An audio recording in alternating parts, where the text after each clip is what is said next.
Welcome to this week's episode of the Baseball Together podcast, where we're going to talk about Albert Pujols continuing to hit home runs, give a World Baseball Classic roster update, and take you team shopping. 9+ Us presents the Baseball Together podcast with your hosts, Blackjack Brad and Kansas City Little Big Briggy Blue Eyes. And now, Baseball Together. Welcome to this week's episode of the Baseball Together podcast. My name is Brad. I am one of your hosts, and I am here with our guy, as you would expect, Brig. Welcome, Brig. How are you this fine evening? Well, given the fact that my performance on tonight's podcast is sponsored, not paid, but powered by, how about that? Powered by the new Coke Zero Dreamland. It's very interesting, and I don't hate it. And look at this. Look at this petite little can I found. Is that an 8-ounce can? Yeah, 7.5, and it is dainty. It is dainty. Yeah, you have to drink that with your pinky out at the very least, Brig. I do, Mr. Bradman. You should. Very good. Well, you. As we say, Brig, we have a lot to get into today because there's a lot going on as the season is winding to an end. First things first, Albert Pujols continues to hit home runs.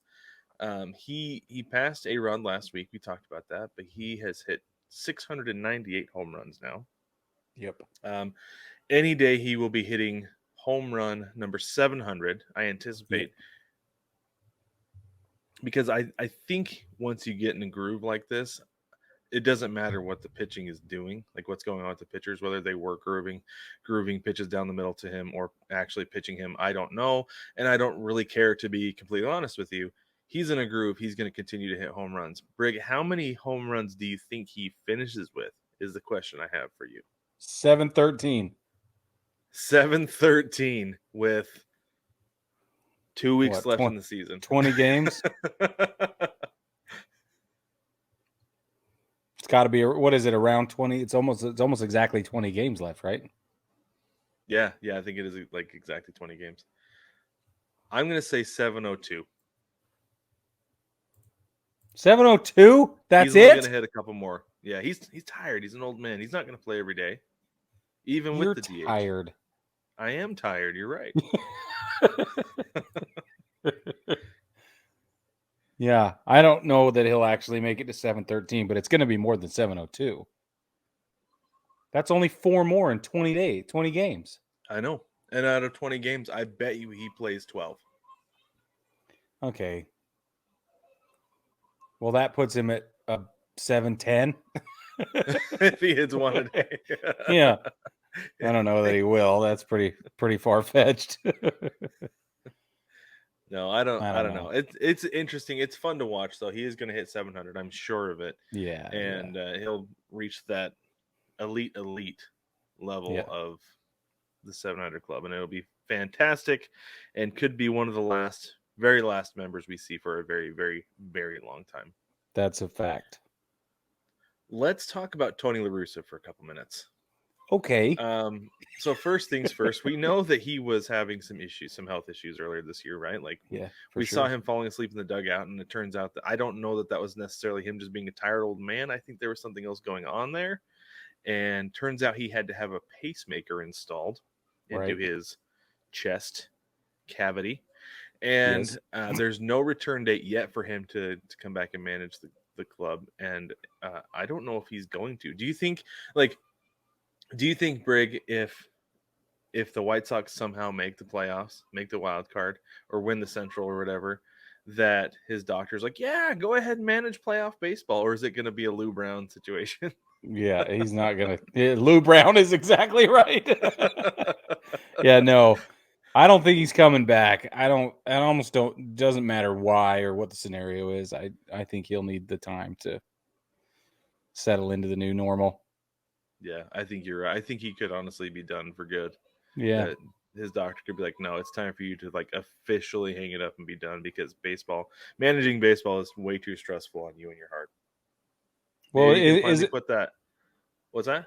What's the manager? Was it Dave Roberts, or was it who's the manager a couple years ago that needed to calm down because of his heart? I think it was Roberts. It was, wasn't it? Terry Francona has health issues too, though.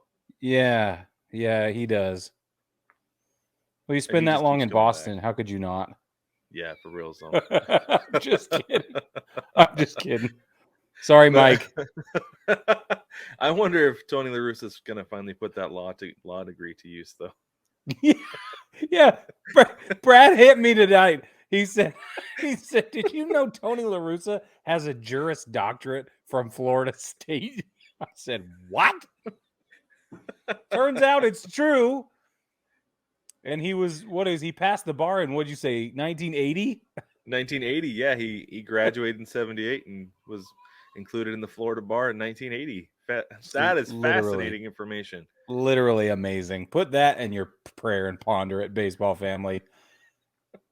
I don't know. I love it so much. It's so funny. It's so random. So it's amazing. Good. Yeah, it is. It's absolutely amazing. Oh man. All right. Speaking of amazing, let's talk about Diamondbacks pitcher Zac Gallen. I love this so much as a local, as the Diamondbacks being my local team. And I wore this hat. This is a complete coincidence, to be honest with you. I just happen to have my pirate shirt on already. I was like, what's a black hat I could wear? I'll wear my Diamondbacks hat. It's nice. Goes well together. Anyway, he broke the team's scoreless innings pitched record of 42 and a third inning. And his streak ended 2 innings later at 44 and a third. But Brig, is this a big deal for this Diamondbacks team to have Zac Gallen set this record? No, it's not. No. Why not? Because somebody else will come along and do it, and he's not a franchise guy. He's going to stay there a long time. Okay. He's represented by Scott Boras, right. And that means he's leaving Arizona at the earliest opportunity. Because of that, this is going to be a big deal for about as long as it takes me to finish speaking, and then we will be moving on to bigger and better things. And that's exactly how Scott and Zach are looking at his career. Like, this is a great opportunity for him to make more money. Yeah, they could point to this and really cash in, huh? Yeah, that's all it is. Yeah. And I wish it was a bigger deal for Arizona, and the fans deserve a big deal like this. But if he's going to stay there long term, awesome. Then this is a big deal. But if he's not going to have a statue out front of Chase, then no. So I have this for you. He's not a free agent until 2026. He's got 3 more seasons. Okay. He's arbitration eligible this offseason. Right. And so this is my thing, is that the Diamondbacks, a team with a star in Ketel Marte, but unfortunately the guy cannot stay healthy. Nope. Absolutely has not been able to stay healthy in Arizona. But now you have somebody you can market as your anchor for your pitching staff. Yep. So there's that's a big deal. Because I remember, like, you and I went to a game, was it earlier this year? And we were standing in the concourse. I texted you, I was like, I'm standing by the Zac Gallen poster, whoever that guy is. Now I know who that guy is, right? Yeah, you do. You absolutely do. Right. Yeah, for sure. And so it helps to have some accomplishment and some name recognition for guys that the team can market, but also can build around. They can say, look, we have this pitcher who is homegrown. We have other players who are homegrown who we can bring up as well. And we're just maybe a couple years away from getting around and maybe not competing with the Dodgers, because nobody does that. Yeah. But we could compete with the Padres. For sure. Possible. You know, I feel like it's that little glimmer of hope that a front office needs to help sell season tickets and get fans to buy in on what they're doing. Yeah. But you're going to need more than one decent starting pitcher, though. Right. Yes. The Diamondbacks need a lot of work, but I will say they've come a long way from last year. Oh, yeah. They've come up as much as the Giants went down from last year. 100% accurate. So there was much more of a buzz going to games this year than there was last year. Yeah. I'll say that for sure. Yeah. And I think Zac Gallen could be a part of continuing to grow that buzz. So yeah, that's well said. I like that. Well, excellent. Thank you. Okay. Yeah, you're welcome. Speaking of pitching, let's talk about pitchers just for a little bit longer. Yes. Your guy, Brig, Jacob deGrom. Oh, I love him. Affectionately known as Jake. He has had 40 straight starts with 3 or fewer earned runs. The last time deGrom allowed at least 4 earned runs in a game was back on September 3rd, 2019. Just think about that for a minute. The last time he started on the mound and gave up more than 4 earned runs, was in 2019. Solid 3 years ago. I mean, granted, there was a shortened season in there, but plus some injury time for sure. Some injury. Yeah, well, yeah, because that's only 40 starts over that time. Yeah. Whereas he should have, I believe, 26 starts a year? Yeah, so that's closer to 60, 70 that he should have had or something. But yeah, especially missing almost the entire first half of this year. But regardless, no matter how long it is, 40 starts is a long time to go with that. Wildly impressive. That is an all-time record for Major League. Set that.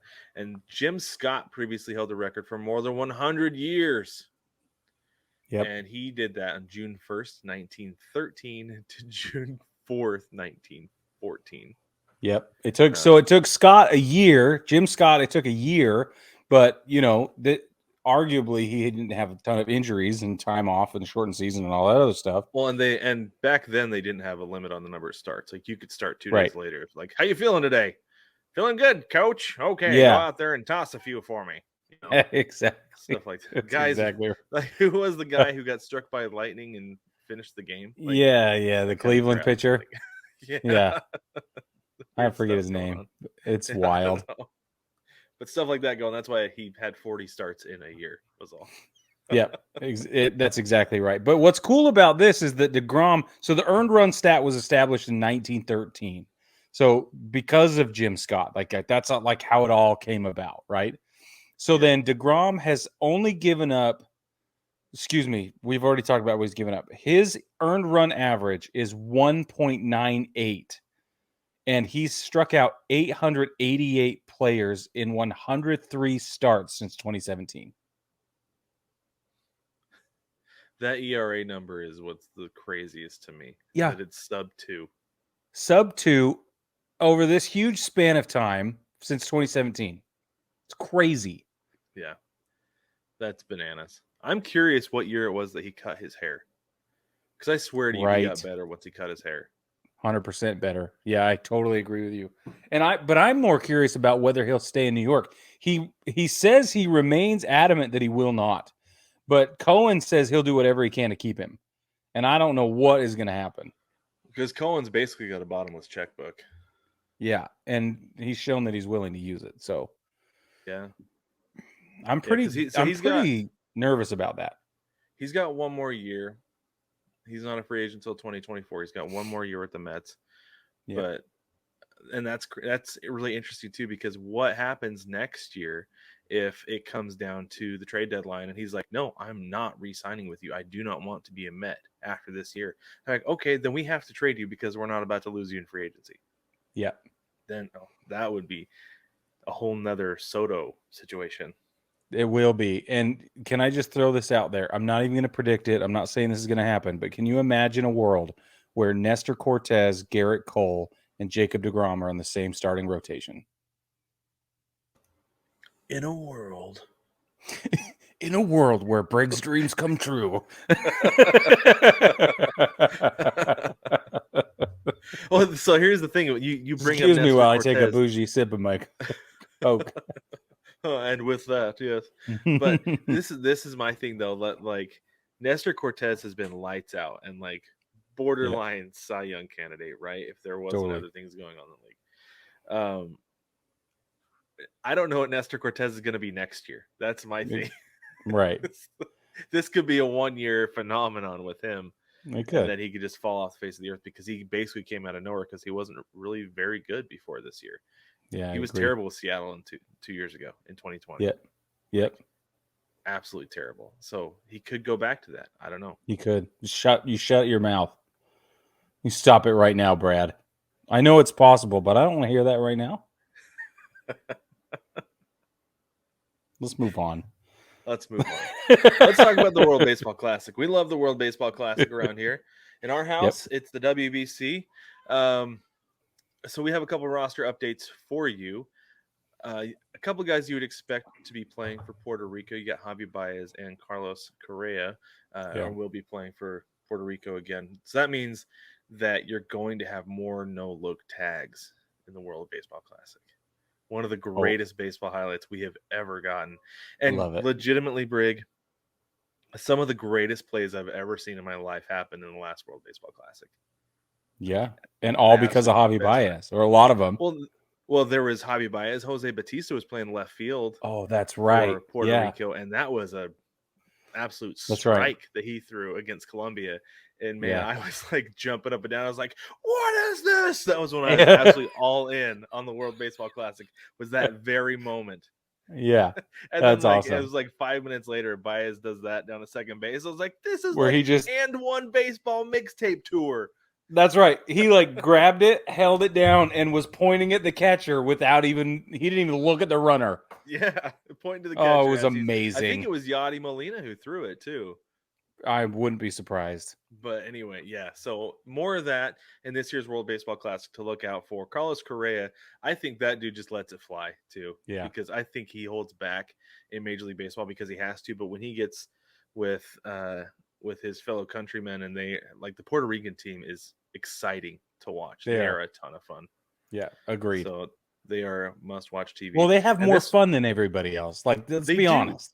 That's part of it. They bring an infectious amount of enthusiasm to the game that they, like you say, they have to kind of keep in check a little bit with Major League Baseball and these unwritten, rules. But it's so fun, and it comes out in the WBC.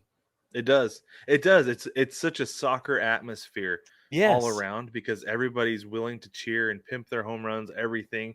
There's flags flying everywhere. The fans are crazy. It's literally a completely different ballgame.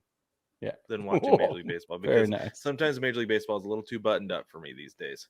But agreed. This one, so I saw this one. I thought it was really interesting.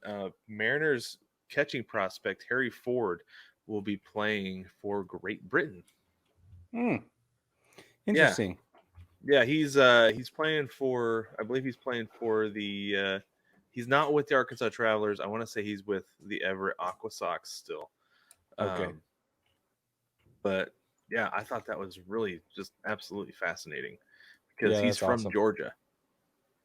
So is this one of those things where it's like, well, my ancestors are from so-and-so, so I can play there? Because that's what happens in the Olympics sometimes. Right. Yeah. My family is, I don't know. You know what I mean? Yeah, I'm not sure. Sorry, he's with Single A or Low A. He's with the Modesto Nuts. Oh, wow. Which is one of my favorite names because that's just so funny. But yeah, I have no idea because I can't find anywhere why he would be playing for Great Britain. And yeah, it might just be like my third great aunt, twice removed, came over on a ship in 1892. Yeah. I don't know. Yeah. That's interesting. So we'll have to keep an eye out for that information because I want to know the full story. Yes, I've legitimately been searching since I found this out, Brig. Well, and I want to know the rule that allows him to do it too. Yeah, because I think with the Olympics, there's some kind of citizenship rule that's in place. Something, but I know that some athletes from some countries they'll move. This happens a lot with U.S.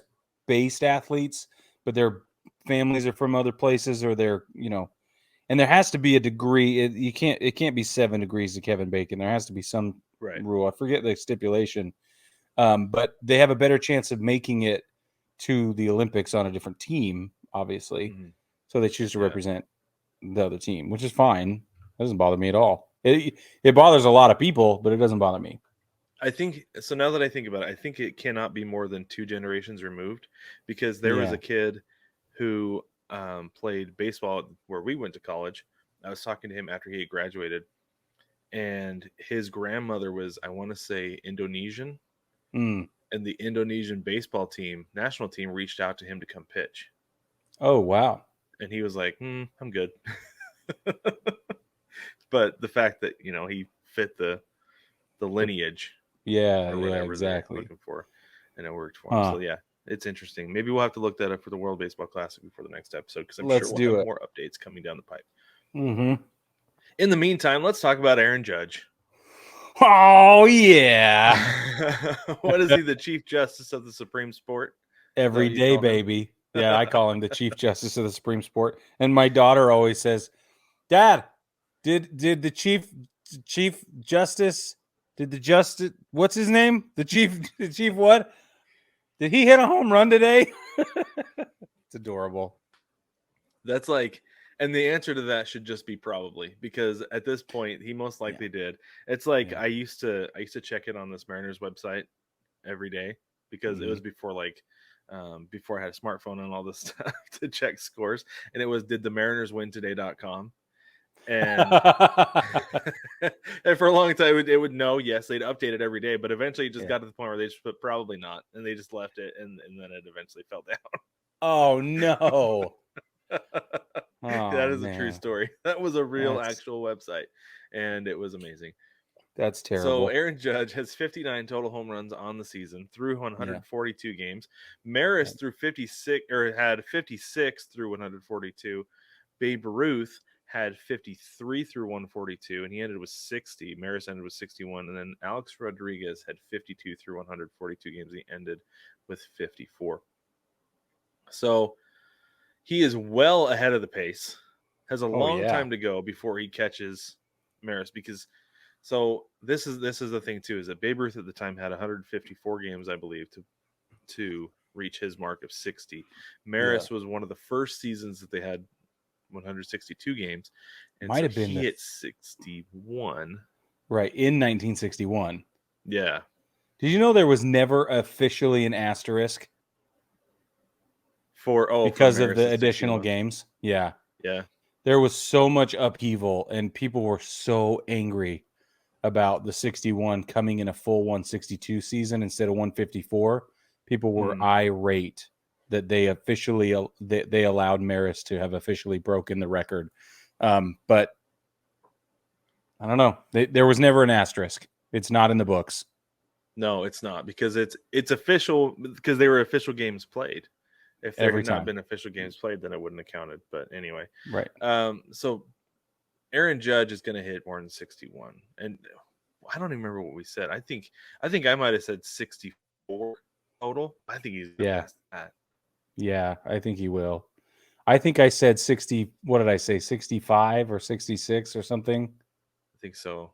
Something. I don't remember what I predicted, but all I know is it's very exciting. And given that he leads the league in everything except for batting average, it's pretty intense. It is, and he's like right there with batting average.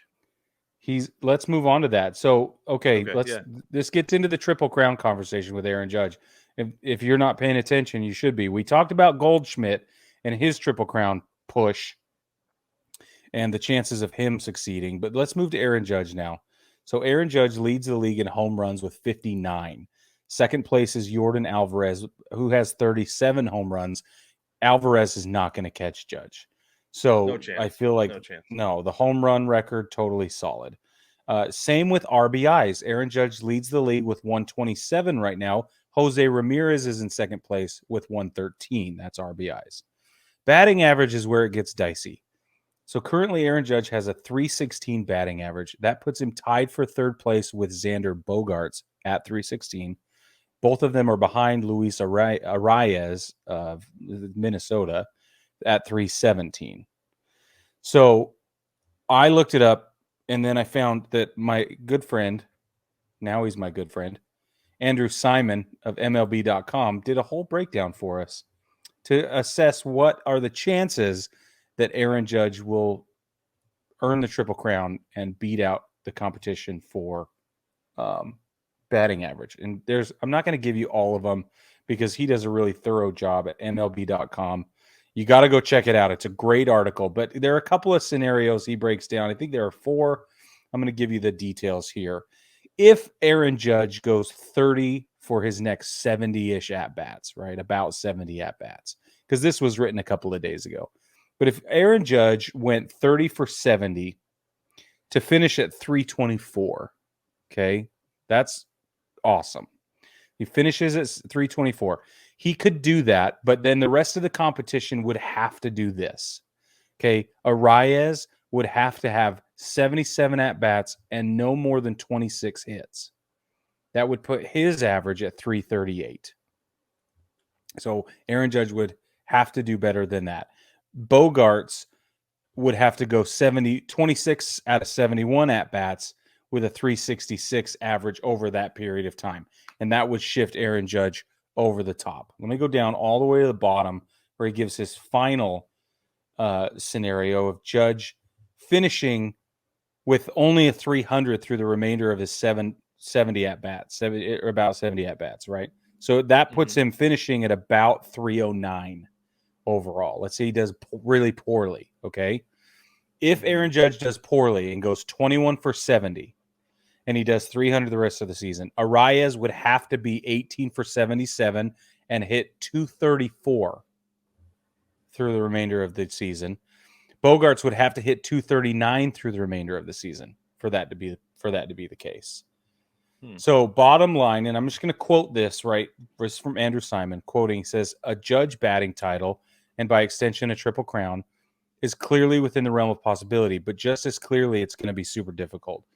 So he says it will likely require an excellent finish, and even then, all of his challengers basically have to fall short, right? They have to kind of stop doing so well. Yeah, that's really interesting, especially since they're only separated by 1 point. Right. That's like the big thing that's crazy is that all that has to happen for just 1 point. That's crazy. Exactly. But here's the thing too: is that Arias plays for the Twins. The Twins are essentially been eliminated. They had a really, really rough weekend. They haven't been mathematically eliminated yet, but the Guardians pretty much just dropped them down, and it's insurmountable for them unless there's a miracle. So I don't know how hard. I don't want to question a guy's desire to play hard, but how many ground balls is Arias going to be trying to beat out over the next couple weeks? What's his plate approach going to be? And granted, for a guy this is the first time he was an all-star. He did finish top 10 in the Rookie of the Year, but he's having a career year this year, and I believe he's going into arbitration. He is, yeah. So that is motivation enough, I feel like, for him to be like, yeah, I want to win the batting title. So it can be really tough for Judge to get that. Well, and Bogarts is in a big-time quagmire with his contract and where he remains with the Red Sox, isn't he? Yeah. Let me look at his contract details. I know there's some issues there. I just don't know them off the top of my head, but so looks like because there was a lot of talk about him being trade bait this year. He's heading into so he's signed through 2026. Right. But it's with Scott Boras. Yeah. Yep. So he's locked in. He is locked in. But I think that if the Red Sox decide that this is not going to be the team that's going to take them back to the World Series, then they're going to start shedding some payroll, and his might be it, because he could fetch a massive haul as far as prospects go. And you could move Trevor Story back to shortstop. Yeah,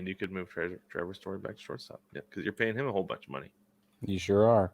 So I think he's doing well at second base, but you could move him. But guys are more comfortable at their positions, and Story said when he left Colorado that he wanted to play shortstop. Exactly. So I think there was may have been a conversation had there. But anyway, because the other guy is Rafael Devers, and I know we're getting into some free agency stuff with the Red Sox here, but he's got one more year on his deal, so he could get moved next year, I would think. But anyway. For sure. But let's go back to Goldschmidt real quick with the triple crown, because I honestly, like, looking at it right now, I don't think he's going to get it. It's going to be super tough. 9 points behind Freddie Freeman for the batting average. Freeman's at 331. Goldschmidt is 322. Kyle Schwarber continues to hit home runs. He has 39. Goldschmidt is tied for third with 35. He's tied with Pete Alonso.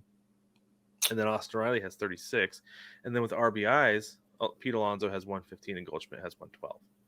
Oh, yeah, that just. And the Mets have got to continue to win.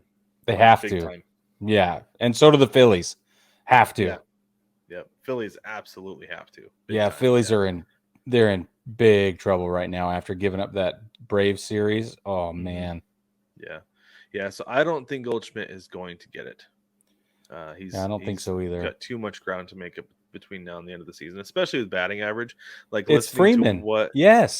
Listening to what Judge has to do to overcome 1 point.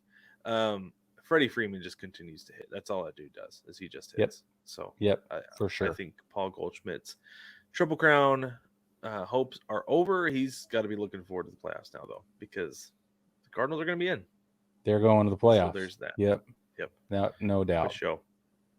All right, let's take a quick break, and when we get back, we will give you our Fantasy Baseball League update. It's playoffs, folks, and we're going to go team shopping as well. No matter which ballpark you're at, you want to rep your team. Now you can with 9+Us. Welcome to the Big City Series. With every design available in your team's colors, you can fit in with the home crowd or stand out on the road. Either way, we have the colors you crave. Shop the Big City Series and find designs that rep your favorite baseball podcast, cheer from the cheap seats, and much more. Shop the Big City Series only at 9plusus.com. The None Sports Podcast is the home of sports talk for everyone. Every other week, you can catch David and Jason as they talk about all things sports, from current events to classic moments and everything in between. You can find the None Sports Podcast on Anchor.fm, Spotify, Apple Podcasts, Stitcher, Podcast Addict, and more. Please don't forget to subscribe, rate, and review.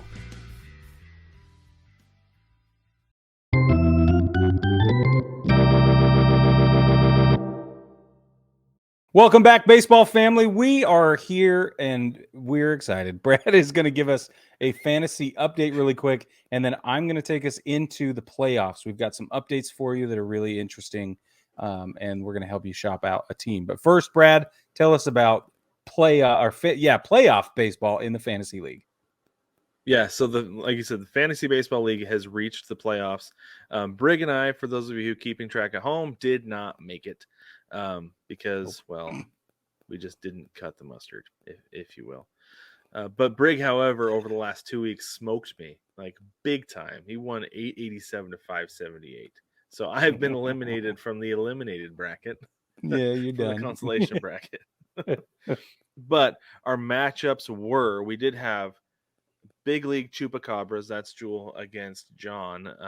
He was the Harrisburg Charlies. Jewel won that one 792 to 682. Jewel continues his reign of terror over the Fantasy Baseball League.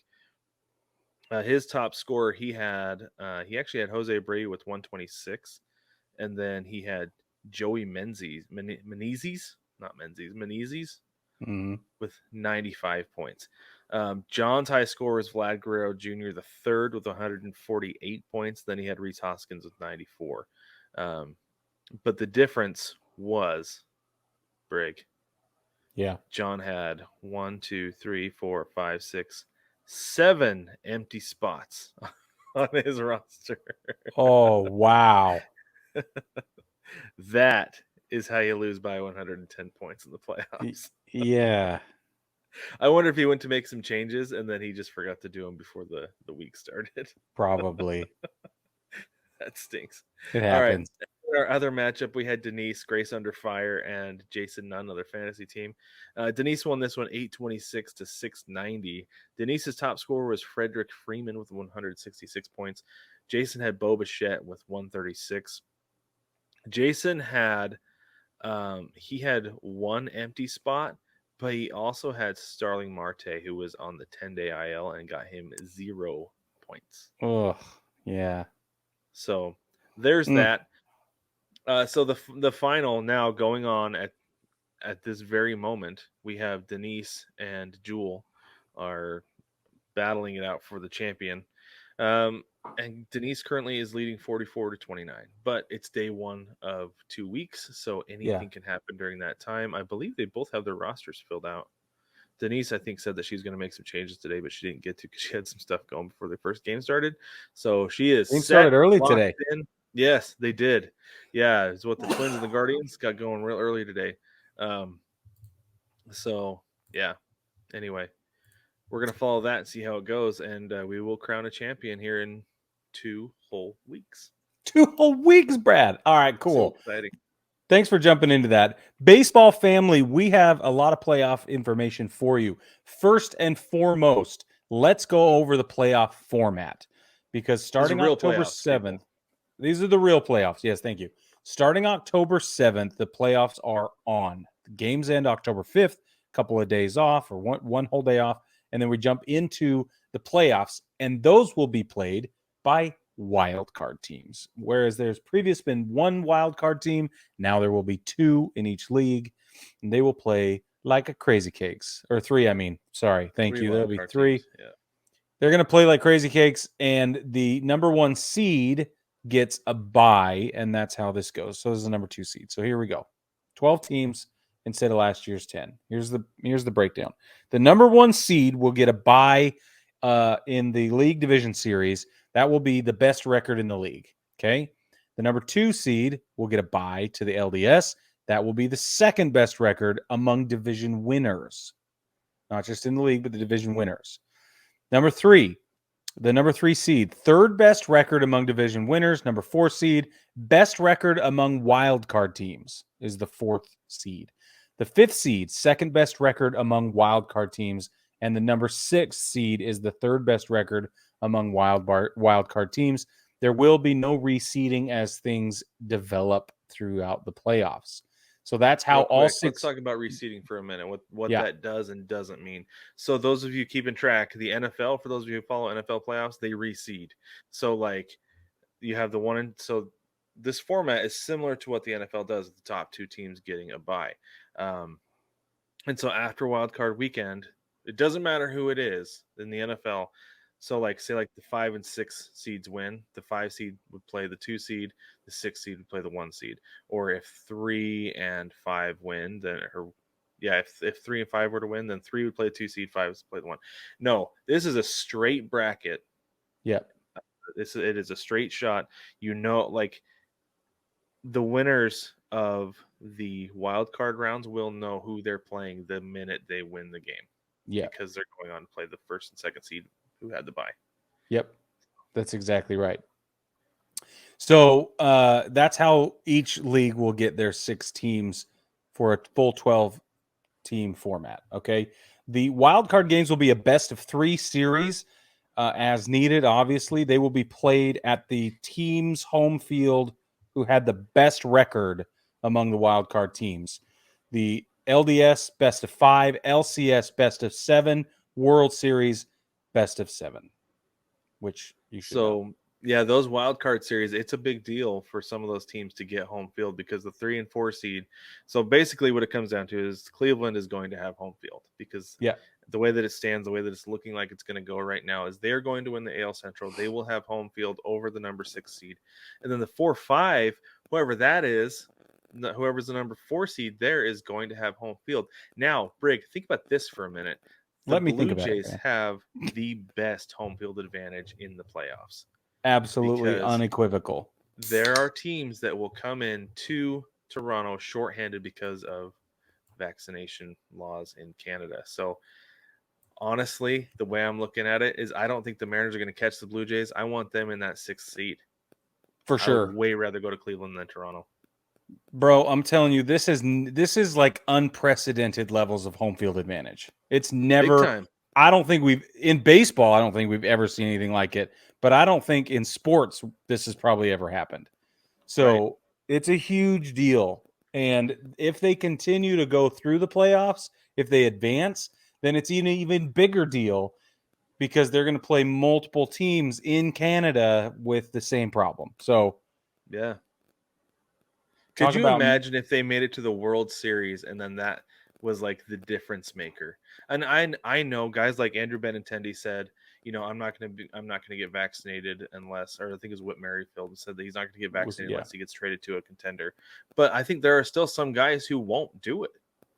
Robbie Ray played for the Blue Jays last year and did not get vaccinated. Granted, they were playing in Buffalo, but still. Yeah. And on the off chance that whatever, he still didn't. And so he didn't go to Toronto this year. I agree. I don't know, but it's very, very interesting. So a couple things that we want to do. We do this every year. We want to give you an opportunity to select a new team if your team or your franchise has been eliminated one way or the other. So we're going to go over which teams have been eliminated officially, which teams are unofficially eliminated, baseball together style. And then we have some teams that have clinched, and then we'll go into contenders on both the American and National League side and give you some ideas of who you might want to root for. Okay, playoff team shopping. Officially eliminated teams: Pirates, Reds, Cubs, Nationals, Marlins, A's, Rangers, Angels, Tigers, Royals. That's for those of you keeping track at home. The Angels were eliminated today. That is new. Yep, it is. These are teams we think are basically out, but it has not been made official. That includes the Red Sox, the White Sox, the Twins, Giants, D-backs, and obviously the Colorado Rockies. I shouldn't say obviously with so much fervor, I guess. But anyway, the only two teams to have clinched a playoff berth so far are the Dodgers and the Astros. Everybody else is considered a contender. The American League contenders are the Yankees, the Blue Jays, the Rays, Cleveland's baseball team, and the Mariners. The NL Orioles. Contenders. We can call the Orioles a contender. They're in the hunt. They're in the hunt. Yes, they're the underdog / comeback story that we're all kind of watching closely. But the NL contenders are the Padres, Cardinals, Mets, Braves, Phillies, and Brewers. Some of those teams will be officially clinched very soon, but as of this moment, they're not. So we have to put them in the contenders category. Okay, Brad, why don't you start off? If you're a Pittsburgh Pirates fan, how do you go about rooting for which of these teams you root for, and how do you go about making that decision moving forward into the playoffs? As a Pirates fan, I would probably root, honestly, for the Mariners, because you feel like you've been in the same boat for a long time. A lot of Mariners fans called the team the minor league team of Major League Baseball, just because for so long it was like you didn't get attached to somebody because you knew they were going to get traded, especially under the last GM. He would bring up a prospect, somebody who was supposed to be really good. They're like, yeah, I'm excited about this guy. Oh, wait, he got traded. Yeah. Right. And that's what the Pirates do. So the Pirates, in the current situation where they're at, where they have a couple of stars, they got O'Neal Cruz, who's one of the biggest names in baseball right now, because that dude is unreal. Yeah. You look at the Mariners and you say, they had a couple guys for a couple years there that they built around. And look at them now. They are right on the precipice of the playoffs, breaking the longest playoff drought in North American major sports history. Bro. If the Mariners can do it after, 6 years of having the current GM, the Pirates can do it in 5 or 6 too. That's why I'll be rooting for the Mariners as a Pirates fan. It's pretty good. It's pretty good. I like that. All right. Let's see. If I'm a Cubs fan, okay, and I don't want to root for the Cardinals, which makes sense. Right. You wouldn't want to. And I can't bring myself to root for the Mets, but I want to. I just won't let myself, you see, because there's probably some like weird affiliation thing that nobody wants to talk about, but is actually there. Okay. We all know it's there. Just don't talk about it. Anyway, I think that you have to stay in the National League if you're going to root for them. And I want them rooting for the Phillies, is my personal opinion. If you're a Cubs fan, you should be rooting for the Phillies. They're doing the comeback thing. They've had over a decade of playoff drought. It's time for them to have their day. It's not going to happen though, and you're used to that as a Cubs fan. So it will feel like home rooting for the Phillies. It's right. Comfort. It's a comfort choice. I think you're right. Yeah. Thanks, man. Okay, I'm going to jump over to the American League. I want to go with the A's. Okay. And if you're an A's fan, you should be cheering. I think we did this last year too for this very same reason, but I can't remember. But if you're an A's fan, you cheer for the Rays. The Rays. The Rays are the A's East. They're dealing with all the same problems. They have a stadium that they're trying to get out of, trying to upgrade their facility they play in.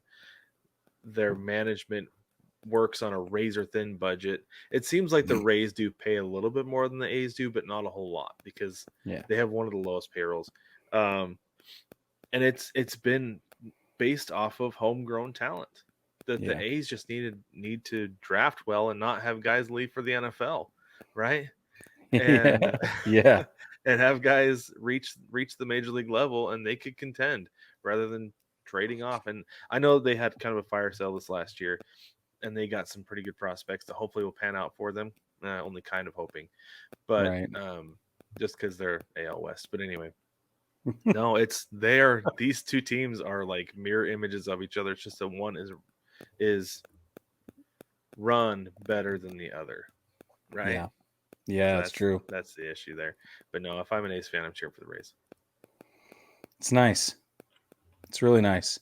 So if I'm a Tigers fan, I'm confused. I probably stopped watching baseball after Miggy broke 2,000, and I'm not paying attention anymore. So here you go. You could just kind of roll the dice if you're a Tigers fan. And I'm not being pejorative. This is legit. So if you're a Tigers fan and something is going to bring you back into watching baseball this late after this amount of time, then I think you have to watch the Orioles try and make this comeback. I think you share orange. Orange is cool, right? For those of you that like orange, you're unique. You're all by yourself. Orange is cool. And then I'm just kidding. But ultimately, if the Orioles don't make it, they're an exciting team to watch, and it's worth watching an exciting team play, especially with young talent. And if they lose, you haven't lost anything, right? You're not out. You get to watch some really fun baseball for the next, couple of weeks at least. And then if nothing else, you're good. You just go back to watching the NFL or whatever it is you do with your time. Whatever it is you do with your time. Yes. Okay, all Brad. right. I want to go with the Red Sox, but I'm having a hard time deciding who those fans should cheer for. Oh, I know. I already got that one. You want me to take that one? Yeah, go ahead. Okay. Yeah. It's a hot take. Okay. If you're a Red Sox fan, you need to be cheering for the Yankees. I knew you were going to say it. And here's why. Because let's be honest, at the end of this season, you want Aaron Judge so bad. You want to pay him all the money and bring him over. So root for him, get to know him, see how good he is. You're not going to get him anyway. But even if you do, or even the fact that you want him that bad in your lineup, and the fact that the Red Sox organization are going to go after him as hard as I think they're going to go after him, you need to have a preview more than you've already received of what it's like to root for Aaron Judge, just in case, because it could be like a reverse Bambino curse situation. Could be really ugly. That would be fascinating. Yeah. It'd be really interesting to see that play out like that. Okay, I do have my next team though. I'm going to go with the Rangers. And if you're a Rangers fan, you're going to cheer for the Dodgers. If for no other reason than you want Joey Gallo to finally get a ring. Even if he is waving the towel at the end of the dugout. No, Brad. No.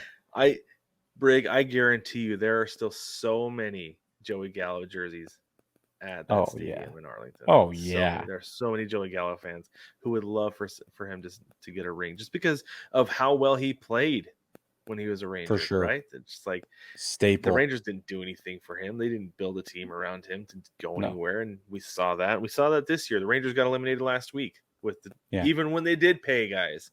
Right. So, yeah, no. As a Rangers fan, I would be cheering for the Dodgers just for Joey Gallo. That is the only reason. I think if you're a Twins fan, you have to tip your cap to Cleveland. And I think you start watching Cleveland. I know that's kind of a hot take, but I think you have to. That is a hot take because I never cheer for division rivals ever. Right. I know. That's why I'm saying you have to. Especially in a year when you were supposed to beat them and now you just are trailing off into nothing this year. Yeah, we're 7 games back. The Twins are 7 games behind right now. Yeah. Yeah. Honestly, if I'm a Twins fan, I would probably be cheering for the Mets. That makes sense. Just because the term "metting the bed" didn't come from nowhere, right? Right. That they have this history, and then I feel like it's just like you want to see a team who doesn't do well. even if it's when it's like they played well for the entire season, and then they came down to September, and then they just fell right off and missed the playoffs again. Yeah, because that's the Twins. The Twins it is should the have won Twins. the Central this year. That's true. The Guardians honestly had no business. I think that if you're in the National League and you're already eliminated, you should be rooting for the Mets. Like, there's a really good reason for you to root for the Mets all the way around. They've got one of the most exciting lineups, even with Francisco Lindor not really coming to play this season like we thought he would. He did better than last season, but it's not the same. I think the Mets are the most exciting team, given the context and the storyline. If you add all of the emotional weight of it up, the Mets are the most exciting team to watch right now. But it's hard to say the Braves aren't one of the most exciting teams to watch right now for the same reason, except that they have recent success. That's the only difference. Yeah. That's literally the only difference. The Braves are having like a mirrored season of last year. It's like the exact same thing. Yeah. But yeah, no, I would cheer for the Mets over the Braves if I was a National League fan. I think you're right. I think that's absolutely the way to go. Except I did think it was funny after I talked about the Pirates cheering for the Mariners, I went down the list and I was like, well, who would you cheer for as a Reds fan? It's like, honestly, the logical team would be the Mariners for Reds fans to cheer for, because they have 3 fan favorite players playing for the Mariners now in Jesse Winker, Gino Suarez, and Luis Castillo. Luis Castillo, yeah. Took their 3 best players from last year outside of Jonathan India and have them playing for the Mariners now, and are a big part. I'd say all 3 of those guys are a big part of that run. I mean, Jesse Winker has not been great for large parts of the season, but I think he's been a big had a big role in the clubhouse. Castillo's been amazing. Going, right? Castillo's been outstanding. Gino Suarez has hit. Anytime they needed him to hit a big home run, he has. Yeah. Like, that dude has come through multiple times. And he was the throw-in contract, too. It's like, all right, we got Jesse Winker. We got to bring over Suarez. Yeah. That's fine. You know? Yeah, it's like, hey, we got Suarez. Had to bring over Winker. That's fine. Yeah. Yeah, exactly. Do you have any other advice or hot takes you want to share on this team shopping thing, Brad? If I'm an Angels fan, I cheer for the Padres. Just to see if they can do something to knock off the Dodgers and bring something back to Southern California. If they can't do it, maybe the Padres can. It's somebody other than the Dodgers, because obviously the Angels fans hate Dodgers fans, because of the rivalry. But nobody talks about the rivalry between the Padres and the Dodgers necessarily, because, I mean, unless they're playing, right? Right. Unless they're playing. Yeah. When they're playing, it's all the rage, but. Yeah. But it's the same thing with the Dodgers and the Angels, but you see it more with Dodgers and Angels fans, because they're both quote unquote LA teams. So that really gets pushed hard, kind of like the Subway Series. But no, if I'm an Angels fan, I'm cheering for the Padres just so that they can knock off the Dodgers for no other reason. It's pretty good. Yeah, I like that a lot. Well, if I'm a Rockies fan, I think I'm rooting for the Broncos at this point. The 1-1 Broncos, yeah. Being honest. Most likely. Yeah. What about the Marlins? If you're a Marlins fan, I mean, I know you said all National League teams should cheer for the Mets, but if you're taking away division rivals, so you're taking out the Mets, you're taking out the Braves, the Phils as well. Yeah, can't do the Phils. For Marlins I think if you're a Marlins fan, wow, that's a really hard one. I want to say Tampa Bay, but I don't think that flies. I think you're going to have to go with Toronto. That's what I think if you're too, if you're a Marlins fan, you need to be rooting for Toronto, because you're kind of young talent, lots of potential. It's happening in Toronto right now. It's going to be happening in Miami potentially in the next couple of seasons. That's it though. And they're probably all pals. Is the biggest reason. They probably are, but that's exactly what I was thinking. The Marlins fans should cheer for the Blue Jays just because they're put together similarly. And granted, the Blue Jays had top prospects, right? And and they had the lineage, everything that the Marlins don't have. But the Marlins have Jazz Chisholm. They have Sandy Alcantara. They have an exciting team. They have Jorge Soler, who I still think could do great things in Miami. They still have Donnie Baseball. He's terrific. Yep.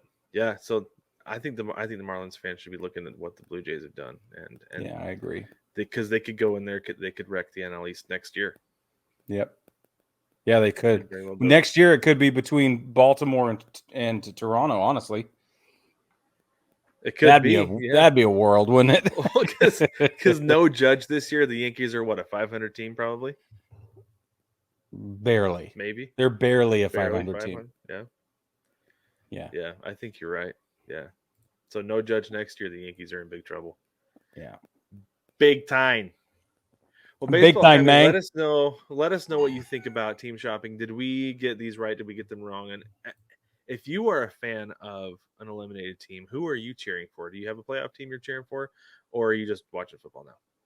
Are you just done? And because you can't, because I get that too. Honestly, yeah. I would understand if you're like, I'm done with baseball this year. Yeah. Had a frustrating season. Say you're a Giants fan. You're like, yeah, I'm on to the 49ers. Yeah. Big time. I think that makes a lot of sense, actually. It does make a lot of sense. Yeah. But let us know. Jump in the mailbag. There's a link in the description of every single episode. There's also a link on baseballtogether.com where you can just go up in the navigation, click the link, and send us an email that way. Tell them about the shop, Brig. The shop is called 9plusus.com. Spell it out. NINEPLUSUS.com. 9plusus.com. Brad is wearing his Pirate Baseball t-shirt. I have my official Baseball Together t-shirt for the podcast. This is in the Bronx collection. You can see the pinstripes if you're watching on YouTube. We do this with every one of the city's teams' colors so that you can have access to repping the colors without repping the logos. It's cheaper. And also, if your kid is on a dang baseball team that you just don't want to support in Little League, it's okay. You can wear the colors without repping the logo. That's what we do it for you. That's right. And don't forget to like, subscribe, rate, and review the show. Let us know what you think about what we're doing. You can comment on YouTube. You can leave a review on Apple Podcasts or anywhere else that's available. But don't forget to subscribe so you don't miss an episode, because we do this every year, but we also do a bunch of other fun things. We actually recorded an interview the other day with a sports psychologist, and it was fantastic. That will be coming in a few weeks here. Yeah, it was very exciting. We had a lot of fun with it. So subscribe so you don't miss that when it's coming up. But baseball family, thank you so much for joining us again this week, and we will catch you next week.